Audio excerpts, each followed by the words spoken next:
Hi, everyone. Welcome to the Super Feeler podcast. My name is Lori, and I'm very excited today to be joined by Ciaran, who I actually met at a conference back in September, I think it was, at World Association of Psychosocial Rehabilitation Conference. And we got chatting because I think somebody saw my presentation and said, oh my gosh, you need to meet Ciaran and chat, and you do some really cool work. And then we've been kind of chatting back and forth about all of your various interconnections to borderline personality disorder. So I think you're going to come with a really unique perspective. So welcome to the show. Thank you so much. Thank you for having me. I'm thrilled to have you. I'm happy this finally kind of happened. It's been a while. We've been chatting about it. So do you want to just tell us a little bit about yourself generally, and we can get into it that way? Sure. So my name is Ciaran. Let me see. I've had a long tenure in the mental health field. I would say the longest I've worked is in mental health crisis for over 10 years. It's by far probably my most favorite of the things that I've done over my career. Currently, I work for Canadian Mental Health Association as the Director of Housing Services. And that's also very much a passion of mine, is supporting people with psychiatric disorders, addictions, homelessness. And so kind of like the intersections of all of those challenges coming together to, make life very complicated for people. And it's just a lovely experience to watch folks kind of move through their recovery. And yeah, I love that. So that's kind of my professional background. I guess I have some family lived experience as well with borderline personality disorder. So my mom and also myself, in terms of wandering through some diagnoses of my own mental health and mood disorder. One of the things that was put on my chart was borderline personality disorder. And it's very interesting to see people's responses, as well as my own personal, response and internalized stigma around that. So yeah, I've come across it personally, professionally, and it's been interesting to see the way it's framed in the mental health field. Very interesting, and especially with the population that you work with, both in crisis and like kind of complex care housing, I guess is a good word for it, is how easy it is to fall through the cracks and how easy stigma can impact your ability to get care at all or get the services that you need. So let's start with your personal stuff. So you had kind of been given a BPD label at some point in your life, but then I believe now it's a bipolar disorder is kind of like what you really resonate with. Mm-hmm, yeah. Like in psychiatry, of course, you have to kind of wander through bunch of different diagnoses before they get to land on the quote unquote correct one. And yeah, so borderline personality disorder was one of the ones that I was given. I'd have to say my initial feeling around that was shock. Mm. And I think that I reacted negatively to it, to be honest. Yeah. Knowing how clinicians that I've worked with have responded to the diagnosis and to people with lived experience who we have come across in our work who live with borderline personality disorder. And so knowing how even professionals, look at folks with borderline personality disorder made me feel some kind of way about it, I guess. I don't know how I would describe it. A little bit shocked, I guess, is the best way I can say it, is not really sure how to feel about it. Yeah, I think most people feel that way, whether or not, I think there's kind of two camps when people are initially diagnosed with it or told that this might be something for them. They either have no idea about it and they turn to the internet, which is not necessarily a healthy place, or they know a lot about it because of various, family histories or professional histories or media. And that also paints a negative image. And so there's kind of no happy middle ground. And that's one of the gaps this podcast tries to be, is like something where you can hear accurate information and more positive stories so that it doesn't just automatically become this bad thing. But stigma in the system is really hard, and it's very, for borderline personality disorder, that's where the majority of the stigma comes from, right? Is within healthcare. Mm-hmm. And you were, at the time you were diagnosed, where were you working? I was a mental health professional myself at the time. I was actually working in my current role at Canadian Mental Health Association in housing services. I was later in life diagnosed with bipolar disorder, so part of that differential diagnosis process was also pretty late in the game for me. So you had already done your whole stint working at the Hmm. mental health crisis center, where you probably were running into people with borderline like multiple times a day, I would assume. Yes, multiple times a day, but also a lot of the same folks, Yeah. who are coming in every other day or once a week. And so you develop a rapport with those folks as well. hmm I think that's one of those hard pieces about stigma in the healthcare system is that you're very rarely seeing people in their best moments. And so it kind of perpetuates this like self-fulfilling prophecy of, well, they're in a really bad place and they have this on their chart. Therefore, everybody with this on their chart is always in a really bad place, and you're not seeing them in the real world interacting with other people on their good days. So, what did your crisis work entail? Oh, goodness. On the day to day, is that what you mean? Yeah. So essentially, folks would come in to the crisis response center, or when I also worked in the mobile crisis team, you get a lot of phone calls. So a lot of first contact was either from somebody who'd done a little bit of triaging or the person themselves. Mm. And I always found it interesting the difference between the two. So when the person comes directly to mental health crisis support services and they have, their feelings and their experience of what's going on for them. And when you're talking about mental health crisis, oftentimes it's suicidal ideation is the primary presenting concern. And then when the clinician, the person who triages the individual comes in, it's laden with stigma. There Right. are all of these, such and such a person who we know very well and refer to them by name, oh, they're back again, you Right. know, Frequent flyer, all that jazz. exactly. Yeah. And so the last time we were here, we did, they were here, we did this. And now, so they can't have this and they can't do that. And, we have to get them out of here within the next half an hour or so. And it's not intended to be a diss towards mental health services in Winnipeg, Yeah. because I know it's mental health services everywhere in this country. Mental health services are stretched thin and people are pushed to do things, but that doesn't negate the damaging experiences people have in crisis services. So, yeah, the day to day would be supporting people in mental health crisis around suicide.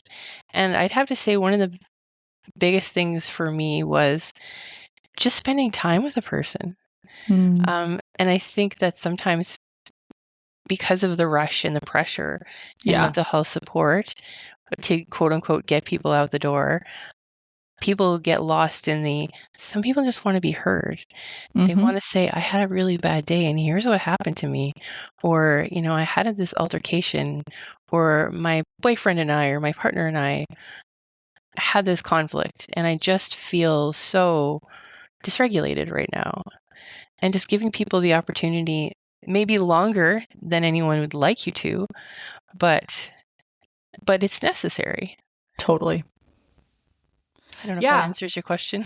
No, it does. I mean, I think that is inherently person centered, right? Is you're actually taking the time to just listen. And because so many people who experience like, I want to say like reoccurrent crises, right? Which I think most people listening to this podcast probably relate to. We oftentimes are going in to seek crisis care with bad assumptions of what that care is going to look like because we have been harmed by the system at one point or another. And so to walk in or to call in or, whichever option, I love that it was actually like a mobile service, not just like a phone call and have somebody actually sit there and listen must have come at a shock for some people to just be like, oh, you actually care about what's going on for me and you just don't want me to write a safety plan and go home, which I think is something that a lot of people experience. No doubt. Yeah, I've definitely seen that. I think one of the most standout moments for me was sitting with a particular woman who just really was like, this is what's happening in my apartment, and this is what's happening with my family. This is what's happening at my job. And it was just, she, for whatever reason, maybe didn't have that social support in her personal life of somebody who, and we've all had a bad day where it's like everything is going wrong, or a Yeah. bad week, and you just need someone to sit with you. And it was just such a moving experience for me to, at the end of that time where she'd come in and she was like, I really need the hospital. I really need space. I really think, I'm going to hurt myself, to a couple of hours of time to spend just regulating yourself and just Mm-hmm. having someone there to be supportive and to be that kind, listening ear was enough for her. Mm-hmm. At the end where she just said, thank you so much for listening to me. I think I want to go home. Yeah. And I think I'm ready to, do whatever it was for her in that moment. And I'm sorry, I can't remember, was her coping strategies and what really helped her kind of settle back into managing her day to day. Mm-hmm. I mean, it's in a way just you're helping somebody ride out the wave, right? They can get through that emotion over time, and we've all been there where if we can get distracted for a certain period of time with the help of someone else, you really do realize like, okay, maybe going to the hospital is going to be a more uncomfortable experience than just going home. And I mean, I've done that. Mhm. They make you wait in a waiting room for 9 hours or something, and then you go like, actually, I have no interest in being here anymore. Like, I wish we didn't have to do that, but it does kind of help with that, like just like diffusion of that emotion over a long enough period of time to feel validated, and then realize that you can go home and keep going. Which, yeah, I think it's great, and it's amazing to have people with lived experience in that realm, even if you yourself, maybe didn't have the same diagnoses as some of the people you were working with. I'm sure you've had some similar experiences. Absolutely. In a personal realm, yes, I've definitely had some similar experiences, um, because there is that piece of disordered mood where Mm-hmm. you you can experience hypomania. Hypomania can be like quote unquote functional. So you Right. may Yeah. still be going to work, but you're not sleeping well. You may be very reactive, irritable. So a lot of those symptoms can kind of overlap sometimes for some people, and people will respond to you in the same way as anybody with those particular challenges going on at that particular moment. So yeah, to have other people respond to you the way that you have seen people with borderline personality disorder get responded to is a huge eye opener. And I kind of feel like every clinician should have that experience. Totally. You know, Absolutely. So were you diagnosed with bipolar 2 in the end, or bipolar 1? bipolar one. Okay, interesting, because I Hmm. find it's often bipolar 2 and BPD are like kind of misdiagnosed with for each other all the time. So you have the higher, longer lows and the higher, longer highs and the lower lows for a longer period of time. Yes, yeah. Um, Interesting. Mine is always, it starts off with a depressive episode, and then from there it shoots off into mania. But there's Mm, always those periods where at least I find for myself, I'm kind of on a slow descent and then a slow ascent until something happens that just kind of, you know, shoots me into the mania world. and what does that like? I'd love for you to describe what the depression side of it feels like and what the mania side of it feels like, because not everybody listening to this will have experienced that before. Sure. I know that having friends with bipolar disorder as well, everyone's experience is pretty different. Just like I'm sure with people with borderline personality disorder, everyone's the Mm-hmm. manifestation of the disorder is different as well. For me, depression comes on so slowly that I don't even know it's happening until I get to a space where I stopped being able to function. Mm. And I kind of don't remember a lot of the really bad ones. When I had a long-term partner who let me know that at one point I'd had several weeks of a serious depressive episode where I didn't get out of bed, I didn't eat, I didn't drink.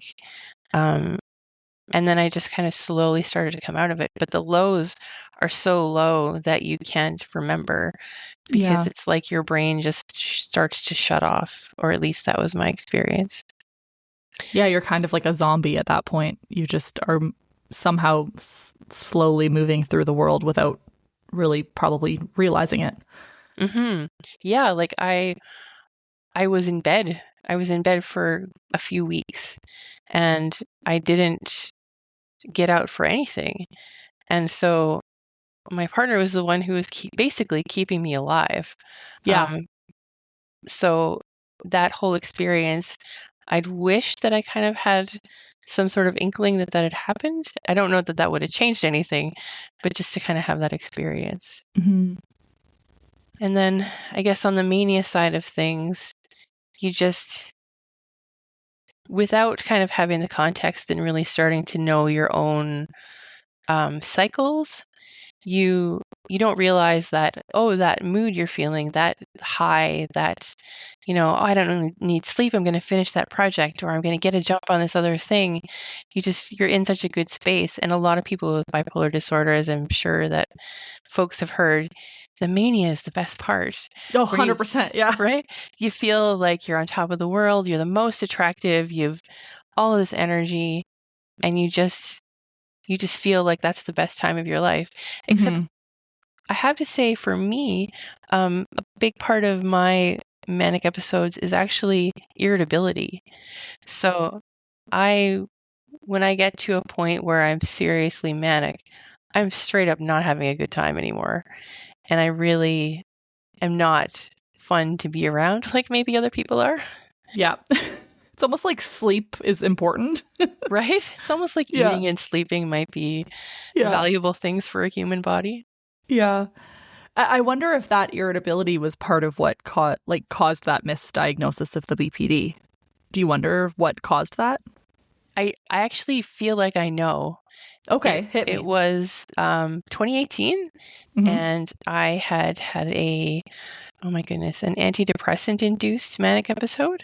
Okay, yep. So I'd been severely depressed. My psychiatrist at the time increased the antidepressant, not realizing at that point that it was bipolar disorder that I Yeah, was which is living actually with. quite dangerous to do for that reason, right?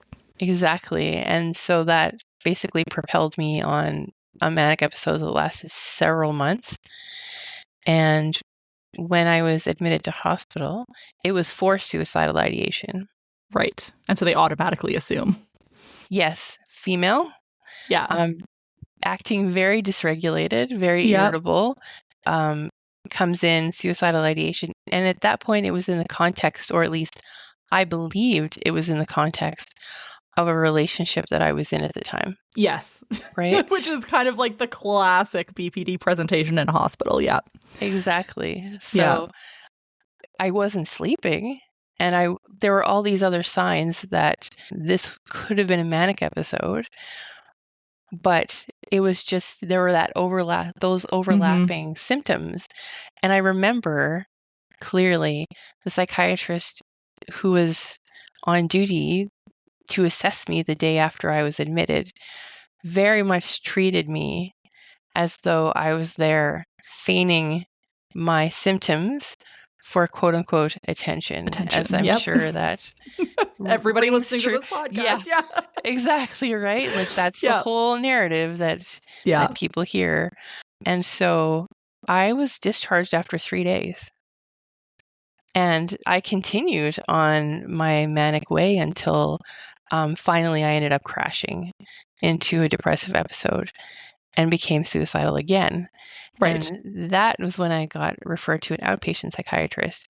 And there was a whole road down the way after that when I was finally diagnosed with bipolar disorder. Hmm. That totally makes sense as to why they would have just made an assumption about BPD. And I think, correct me if I'm wrong, you'll know this better than me, but I believe the risk of suicide completion for bipolar disorder is very much higher in that transition period between the mania and the depression. But I think I think it's when it's going from depression to the mania is when it's the highest risk. Is that correct? Yes, as far as I can remember, Yeah. that's right. Because, yeah, when you're coming out of that depressive episode, you're still, or sometimes it's almost like a mixed episode Yeah. You have the where, energy to do something about it, but you still have yes, that depression, is my understanding of what that kind of middle risk is.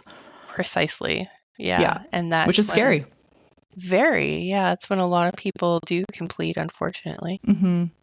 And are you, at the time, you're in recovery from substance use? Is that Yes. correct? So were you also using substances at that time, Yes. which also probably perpetuated stigma also? Absolutely. Yeah. Yeah. I'm proud to say that in July of this year, I will have had 6 years of sobriety. Amazing. Congratulations. That's Thank huge. you. Thanks very much. So can we dive into the substance use bit a little? Because I know that's something that a lot of people listening to this podcast struggle with or are in recovery from. And, it's funny, we had a peer support group recently and somebody said, like, I know this isn't AA, but I really want to share about this. And it was like, oh, no, no, no, this isn't AA, but that's fine. Like, you can share about your substance use challenges all you want because 50 to 60% of the people here are struggling with the same exact thing. So it's definitely really common. So what did substance use look like in your life? Alcohol was the major substance for me Mm-hmm. and had been since I was 15, maybe. Mm, And the primary reason was anxiety, right. at least when I look back on it now. Alcohol relaxed me enough so that I could have social interactions because I also struggle with social anxiety as well. And so being in a crowd of people was very anxiety inducing. But you get to a certain age and you start drinking, and all of a sudden, alcohol, the social lubricant, right? Where you you find it socially acceptable, right, to have a few glasses of wine and nobody really questions, or when you're a teenager, it's like, oh, that's just the normal part of growing up is, people get drunk on the weekends or what have you. And then it just became a really nice, accessible coping strategy for dealing with stress and anxiety. And carried straight on into university, where, of course, the drinking culture is huge. And I think for me, 2020, during the pandemic, everyone, I think, noticed, and it was also socially acceptable to increase your drinking and 100% it increase your was. Yep. substance use, right? And it was around that time, the pivotal moment for me was talking to a friend of mine, and she said to me, if you don't stop the way that you're drinking, you're going to lose everybody. Mm, And that hit me so hard. It punched me right in the chest. yeah. And I thought, oh my God, the people closest to me who care the most about me, who've had their own challenges around family alcoholism, Yeah. are going to disappear from my life. And did you know that it was as impactful to the people around you as it clearly was? I think I did, and I just didn't think it was that big of a deal myself. Right. I don't know if that makes sense. Yeah, totally. You're like, no, I'm fine. Everything's great. Why are you Yeah. overreacting? Yeah, for me, it was her conversation coupled with there were a few days in a row over the course of a few weeks where I was drinking right before I was going to work. Mm, So I would take 4 shots of whatever was around, whatever I had in my fridge, and go to work. And part of what I did for work at that time as a mobile crisis clinician was drive. right. And at that point, I was working with youth. And so my colleague would always drive, Right. thankfully. And did they know why they were always driving? No. Okay. No, I never told them why they were Yeah. driving, or asked them to drive. And it just kind of became like our dynamic where Right. they You're the were driver, driving. I'm not. Yeah. Exactly. I'm the navigator. So I remember showing up to work and just feeling that buzz feeling and thinking, I'm supposed to go do mental health assessments on people under 18 right now. Like, I don't have any clinical judgment to do that. Mm-hmm. This is not ethical for me to do that. I'm not who I should be right now. And that, I think, was the biggest wake up call for me. If losing my friends wasn't it, harming other people Right. was the deal breaker for me. Yeah, the potential to, right? And even if I assume you were taking those 4 shots of vodka in the morning, not to get drunk, but just to get the withdrawal symptoms to stop or to not happen that day. Yeah, because as soon as the other part too was as soon as I stopped, the anxiety would ramp up. And so in order to manage the anxiety to be able to go to work in the first place, I Mm-hmm. needed to drink. Yeah, because that's a very, very like stressful job. And then also with social anxiety, you're talking to people all day. That's literally your job. Yes, it's an odd dichotomy of both loving to be connected to people and also just finding it so draining. Yeah, totally. Like you need that time when you get home to just like not think. And I'm sure alcohol helped with that. Absolutely. Yeah. I mean, alcohol is no joke of a drug. People, because it's legal and socially accepted, people just kind of write it off as like, well, I just have 3 beers after work every day. It's not a big deal. But it's actually one of the few drugs that can kill you in withdrawal.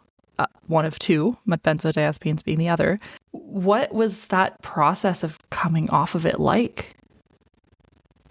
The interesting part, I think, was, and I learned this in a harm reduction workshop too, is I went to kind of like an outpatient, like day program because my job was at night. Oh, okay. And I'd gone there maybe about a month and I could hear myself saying, I'm not like these people. Right. I didn't relate. And I knew that that was part of the problem was that I wasn't relating. And I was thinking to myself, like, I'm not a 12 step, I'm not an AA person. Yeah. That's just a personal thing for me. And this program, I also was still not believing in my own substance use problem. Yeah. So somehow I managed to do it on my own. But I've also Okay. found out that a lot of people do stop on their own. And so I think it was just kind of that my work was a big part of my life, and I couldn't imagine losing my job Yeah. because of it, because it meant so much to me. And my friends and were more my people, because of my own challenges and my family. And so just losing those two very important things. Also, I'm very lucky to have a family doctor who is very understanding of harm To have reduction. one at all is very lucky. Yeah. Facts. Absolutely. Yeah.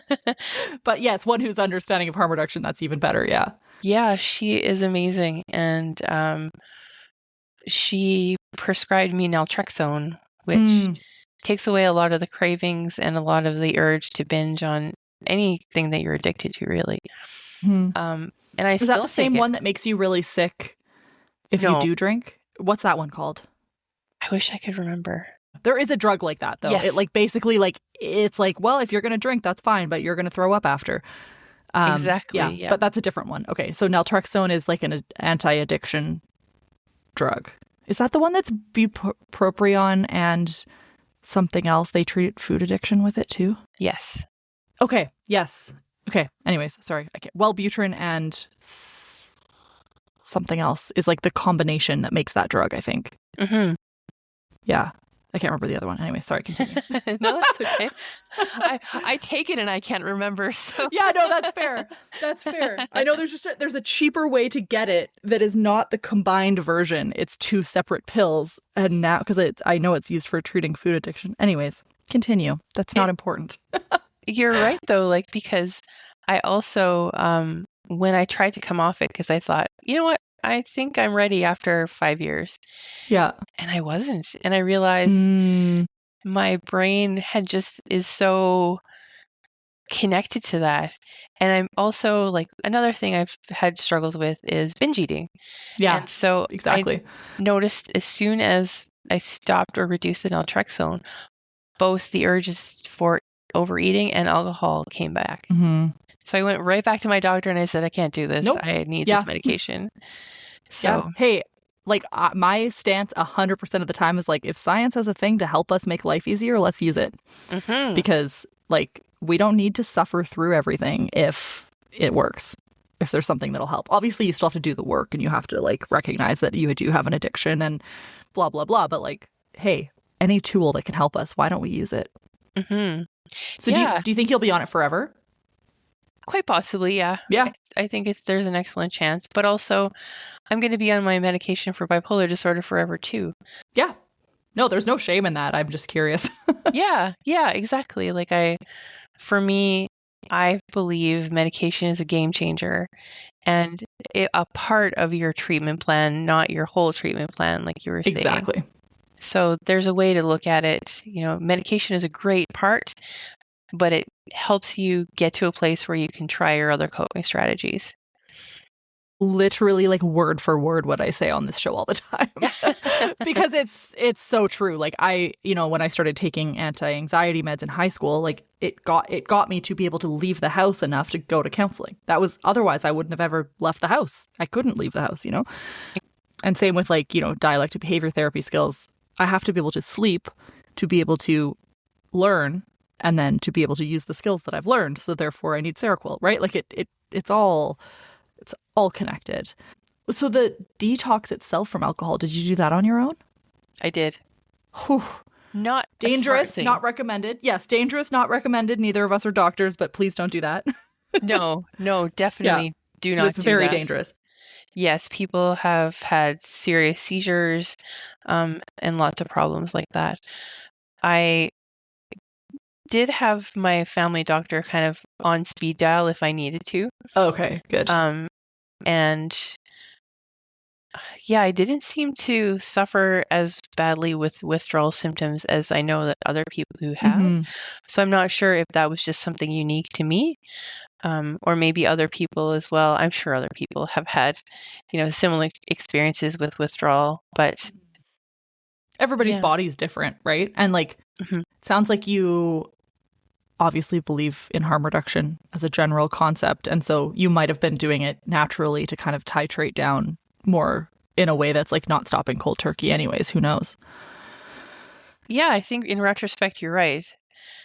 Because there were times where I would drink again, but I would think to myself, okay, this time I'm just going to have two. Hmm. And Yeah. eventually, with the help of the naltrexone, that basically limited it altogether. And even now, like there are times when if things get incredibly stressful, occasionally I will be compelled to drink, but it doesn't do anything. There's Right. no there's no pleasure from it, so there's no Right. You're like, point. what's the point? Totally. Yeah. Exactly. Yeah. Yeah. I can't, I don't have, thankfully, like, I've never had challenges with substances, but I've had challenges with binge eating my whole life. And it's the same thing where you're taking some sort of, any medication like the naltrexone or like Ozempic or whatever, where you're like, oh, yeah, if eating doesn't solve this weird hole in my soul that clearly I've been using food as for my whole life, then like, why am I doing this? And it kind of gives you that like second to pause and realize that like the quote unquote solution is not actually helping anything. So what's the point? Hmm.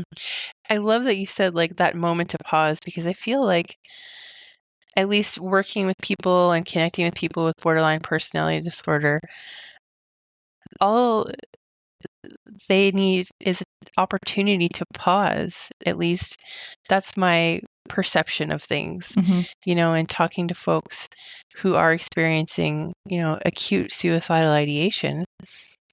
Just a moment to pause because sometimes your brain goes zero to suicide real quick. For sure. Mine does it every day, I think. Yeah. Like not acutely suicidal, Hmm. but I think about suicide as a solution to my problems and everybody else's problems probably every day. You know, Hmm. it's just how our brains are wired. Exactly. Yeah. Yeah, and you just need, at least, again, speaking from somebody who, is not necessarily having the lived experience, but Hmm. aspects of. Yeah. It's just, yeah, having that pause button for addictions, for mental health crises is just so important. And that pause button can just be the person to talk to who has some empathy and compassion for what you're experiencing. 100%. So, like, kind of the interconnection of all of these things, I think, comes down to the work you're doing now, which is so important. I mean, people who are falling through every crack in the system and being, you know, hurt by the system every single day. A lot of people like that don't have that opportunity to pause because they're just trying to survive. So, Hmm. can you talk a little bit about the work that you're doing now with the Canadian Mental Health Association, the importance of supporting people who are unhoused, and how we can do that as people? Absolutely. Housing first has definitely become the second passion of mine at this point in my career. And it's the folks who come with all of those complexities. So the mental health concerns, personality disorder, addictions, justice system, homelessness. Yeah, yeah, And when you've been let down by so many systems, finding somebody to trust is really hard. So a huge part of what we do every day is just build connection. It goes back to relationships. And I'm constantly telling our teams that, as I'm now in a position of leadership, and I do miss frontline a bit, but just connecting with the team and reminding them, because they're so passionate and they want to support people, and they worry when they feel like they're not doing enough for a person. hmm, And I just remind them, just being present, just letting the person know that they're not alone and they can call you. They can tell you to F off every single day that you show up if that's what's happening. yeah. But But there you'll will come be, back. exactly. And there will be Yeah, that one day when they'll be like, oh, you know what? I really need help with this. And you're there. yeah, And that's yeah. a big part of it. One of the peer support workers that I work with a similar population, but in a residential care setting. So they're with us for 9 months or so. And one of the peer support workers that I support, he's basically just like, my job is to annoy you every single day until you want to talk to me. And I think that's brilliant because they know that, like, oh, wow, this person is so consistent in their care for me that I eventually they're going to say, fine, I'm doing fine. How are you? You know what I mean? And it seems to work brilliantly. And a lot of these people have felt invisible because people literally just pretend they don't exist when they see them on the street or when they go into access care or get food or whatever. People just literally pretend they don't exist. Absolutely. And I can't imagine what it must be like to be treated as a non-human, because just like you said, watching people who are, out on the street, and they have to live their lives in public. So they can't have an argument with their partner. They can't have a mental health breakdown. They can't have the flu and maybe, have to vomit without Yeah. it. Everything's just being in front of everybody all the time.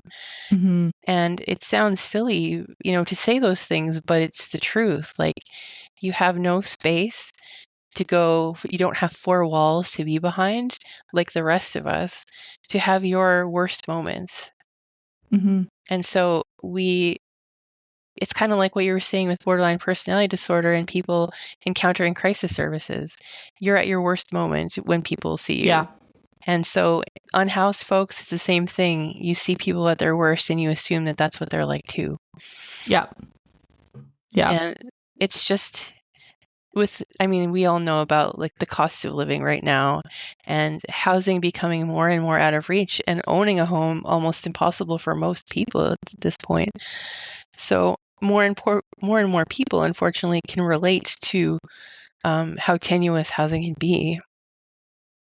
But I don't think most people recognize that they are, 3 paychecks away from being on that street too, or they are one back injury away from an opioid addiction. You know, people will always go, oh, well, that could never be me, or that couldn't be my son. They've obviously made bad choices, and you're like, Hmm. no, no, no.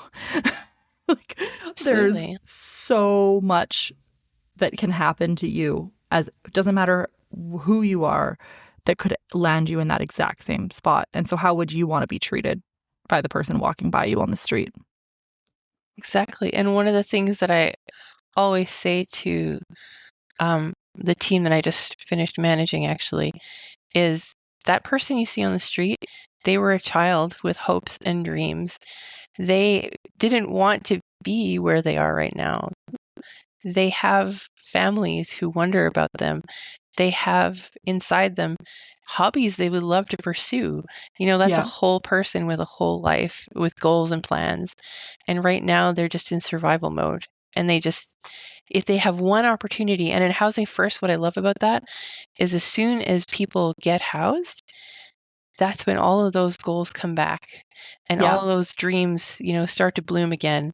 And it's just because they've got housing. I've heard people say, now I want to get my kids back. Now I want to get a job because you have a place to sleep. You can put your alarm clock down. of course. You have a place to put your clothes. You're not worried about things getting stolen, and you can function and live your life the way that you've always wanted to.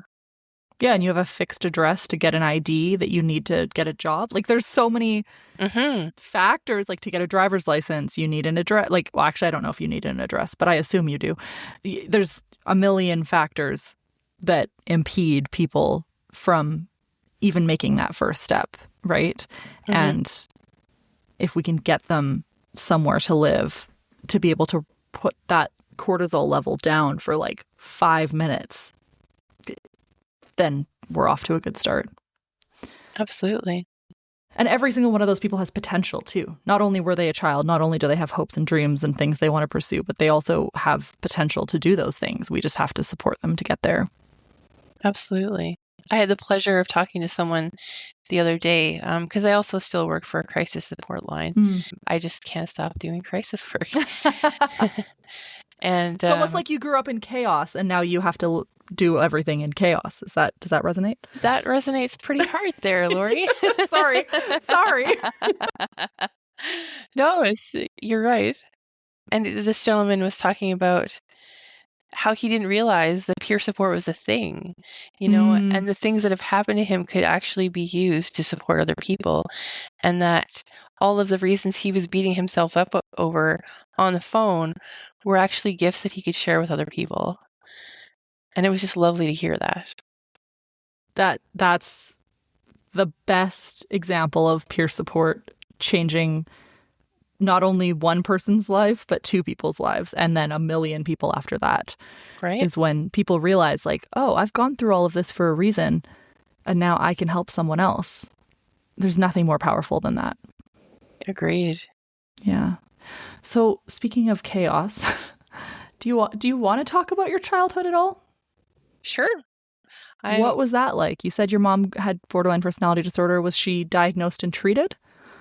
No, at least to my knowledge, I was very young when I saw a lot of the things that happened to and with my mom. Um, but in talking about her years later Mm-hmm. and really trying to understand, um, her younger sister actually is a therapist. Mm. And so when I went back home to visit my family, she was there this one particular summer. And I asked her at that point, I said, "What do you think was going on with mom?" And she looked at me and she said, "I think she had borderline personality disorder." And I reflected on it. And,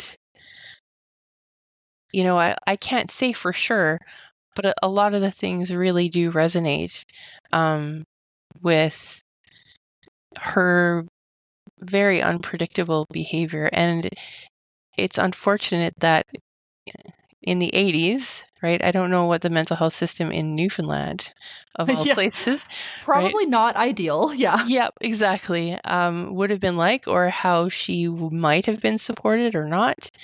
Um, I would have hoped, she was also a young mom too. So only being in her 20s at the time and having two children to raise and a husband and, a lot of significant childhood trauma of her own. Yeah, that was a very chaotic time. And my dad struggled with addiction as well, or struggled with addiction. And so just that environment for a young child of having one parent living with an addiction and another parent living with some type of mental health challenge, Hmm. and both feeding off each other all the time. And oddly enough, I just remember being a 5-year-old trying to intervene and stop Yeah. these arguments. And it just became such a familiar thing as became kind of like the family peacemaker, I guess you could say, and the oldest daughter. So, I had that role from a young age of crisis intervention. And yeah, I guess part of me could look back at that and think about how I inherited a lot of trauma from that time in my life and how I came upon using alcohol as a coping strategy myself. And, the years of my own life where I was plunged into that chaos. But I choose to look at it as the same way as you were talking about a peer support worker. These things happen to me, but I get to share that with other people now and I get to relate to them and also use my education and my experience to give meaning to it. Hmm. Yeah. There's so much meaning in that. And I'm sorry that that was your experience as a kid. I mean, I know like that doesn't mean anything, but but I think, the more we all of us, I'm sure, reflect back on our childhoods and realize like, okay, there was some long-standing trauma that was going on there that like as a 5-year-old kid, I should not have ever been put in that situation, and here I am trying to still probably work through some of those things, whether or not you're like aware of the fact that it's from being a 5-year-old kid or not. We're all still trying to work through it. Absolutely. Yeah. Um, and I think like there's lots of conversation too around borderline personality disorder and complex trauma. Yep. And those two things being, I don't know, the same, or the Venn diagram being a circle, or, Yeah. whatever you want to say about that. But trauma therapy has also been a huge gift for me. Mm. And I have an amazing trauma therapist who has helped me unpack a lot of those things that I feel has made me better for the people in my personal life, but also my professional life. What kind of trauma therapy have you done? EMDR. Okay. Do you Yeah. want to? I mean, we've talked about this on the podcast before, but do you want to explain what EMDR is for people, just because it is a bit of a like hard one to figure out? Sure. So from my, off the cuff description, Yeah, yeah. I would say that it's a combination of talk therapy with some DBT and also what they call bilateral stimulation. So it can be done with these little buzzer thingies that you hold in your hand, Hmm. that vibrate at various times. And during that process, you're also processing a particular target memory. So you work through with your therapist what they call a resourcing. So you start out making sure that you have the resources to be able to manage bringing up the traumatic memory. And then your therapist works into target on particular memories that are particularly troubling to you and impacting your everyday life. and you work up from there. So I guess it's kind of like a titrating as well, Mm-hmm. where you don't start with the most chaotic and the most intense traumatic memory. You start working on smaller things and you work your way up.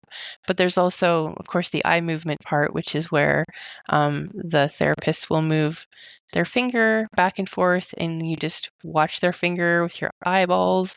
And then after every one of those cycles, you talk about whatever's coming up in your mind, and it's wild how that works. I was very much a skeptic, very I much like, know.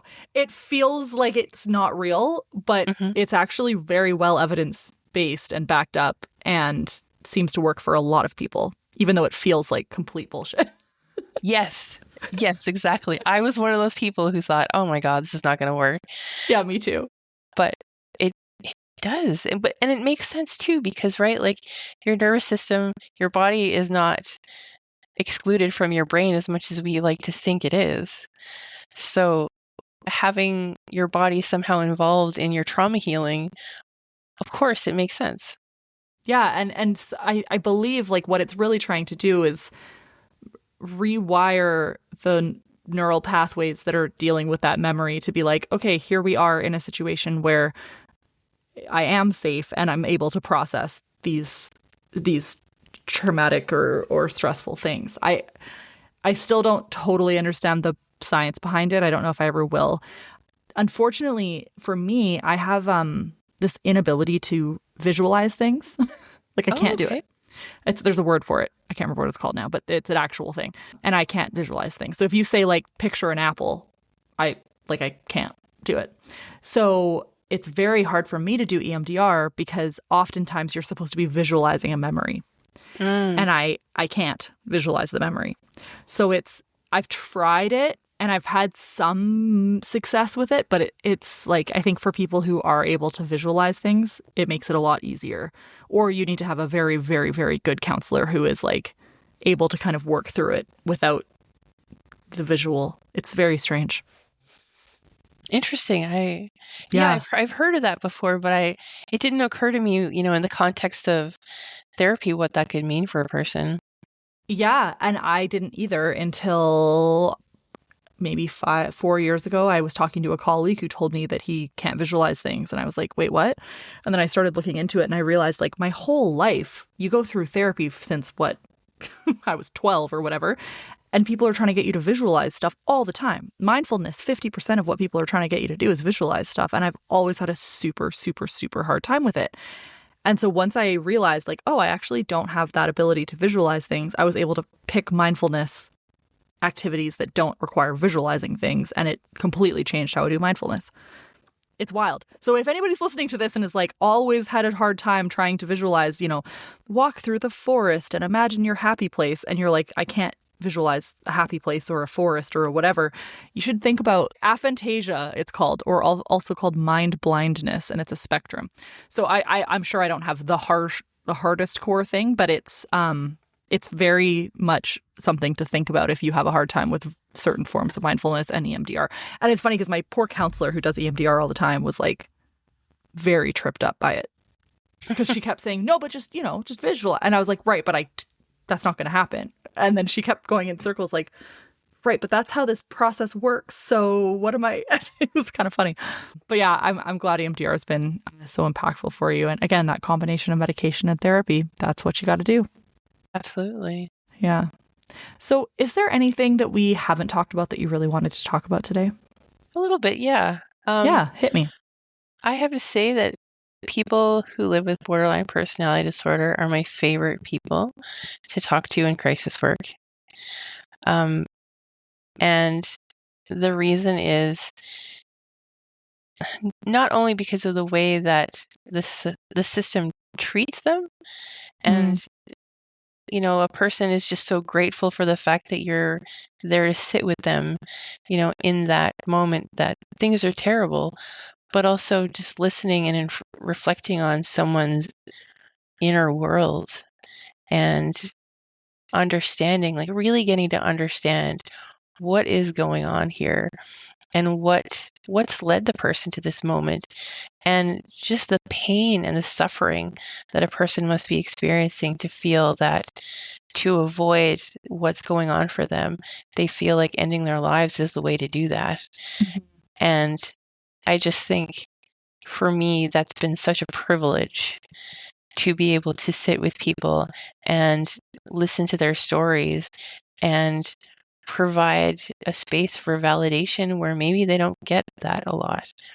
And so I feel like it's a privilege to do this work, and it's a privilege to support people who maybe aren't the most supported within the mental health system. So, yeah, I just wanted to say that I very much value hearing those stories and working with folks. Yeah, that's funny. You pulled the last question out of my head because I was going to ask what your favorite part of working with people with borderline is, but you already answered it. So, I mean, so beautifully said, and I can speak for all of us to say that like we're so happy to have allies like you in the system, both at a leadership level and at a frontline level, and just in the world because we need you to be able to see us and hear us when we're in our worst moments.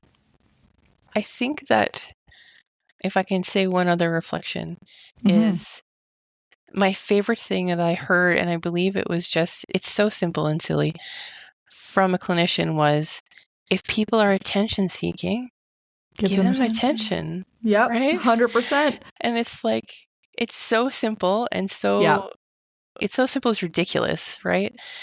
And that's all we have to do. Like, we're human beings and we just need connection, and connection is so therapeutic to us in so many ways. yeah, absolutely. No, I wholeheartedly agree in that. I mean, it's the bizarre thing is that there's so many people that work in the field that are like, you shouldn't give them attention. That's the best thing to do when they're seeking attention. And you're like, have you tried the other approach? Because Right? I feel like if you just tried, you might have a different opinion. But okay, sure, you're a doctor. What am I gonna do? But yes, if people need attention, give them attention. It's not that hard. Mm-hmm. Well, thank you so much for coming on and sharing all of your amazing wisdom and your story. I'm so glad we finally did this. You just have so much amazing things to share. So thank you so much. Thank you. It's been a privilege. Thanks so much for listening to the Superfeeler podcast. This episode was recorded on the unceded traditional territory of the Matsqui and Sumas First Nations.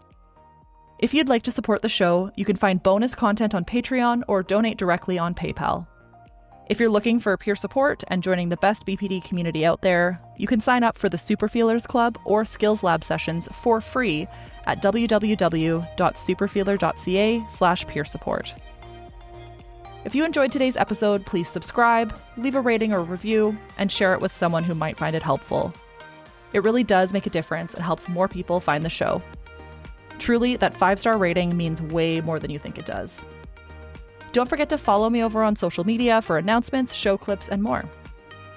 You can find links to everything over at my new site, www.superfeeler.ca. So much easier to remember than my hard-to-spell last name. Until next time, take good care of yourself and keep on superfeeling. Lots of love, and thanks for listening.